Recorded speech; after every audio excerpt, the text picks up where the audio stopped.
Predator fans, I'm Hunter Dave. And I'm Hunter Tory. If you're like us and just can't get enough of all things Predator related, you're in the right place. We've got a new behind the scenes look at the Predator and more Shane Black. Stick around, this is The Rundown. It's interesting because we started to think about the Arch a bit. They've got netting, masks, they swing from trees, but at the same time, they arrived in an interstellar spaceship. So there's got to be, at least among them, the technology of a highly advanced race, full of factions, capable of internecine conflict. You can't just rely on the costume, because if you walk out in Comic-Con, you can actually see a pretty credible Predator walking around. You say, oh, let's film that. Let's emphasize how fast and how deadly they are. Let's get glimpses. Let's make sure they're always in weird light. Let's make them strike and retreat. Let's make them fast, agile, always alert. We have one Predator who's practical and the other who's not. Try to get the CG and the practical effects to meld so that it will feel like it was shot like a movie in the 80s. Check out these behind the scenes shots from inside the Predator spaceship.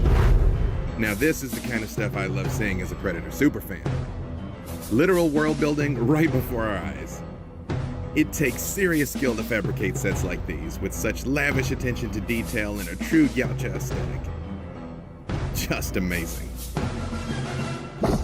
We are so excited to introduce you to Chip Ritchie, aka H. McCloud, on the boards. Chip is a Predator superfan, amazing sculptor, and this episode's fan of the week. Not just a collector, Chip's prized possession is his Predator suit he fabricated himself. That is incredibly cool. Youngbloods, we called and you answered. We're pleased today to announce the results of our fan challenge. We asked you to submit your very best Predator poses.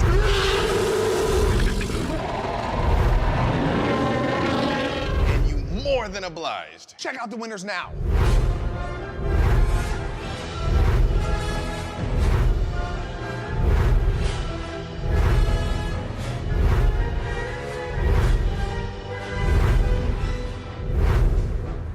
Each one of the winners will be awarded with a copy of Dark Horse Comics Predator Hunters trade paperback. This is a personal favorite of mine. Big thanks to all who submitted.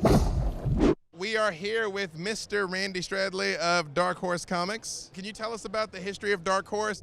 We started doing comics in 1986. As good ideas occur to us, we've been continuing with Aliens and Predator ever since. Predator Hunters 2 takes place in Afghanistan. The hunters get a tip-off that there's a predator active there, and so they go there. But it turns out they're not the only ones looking for the predator.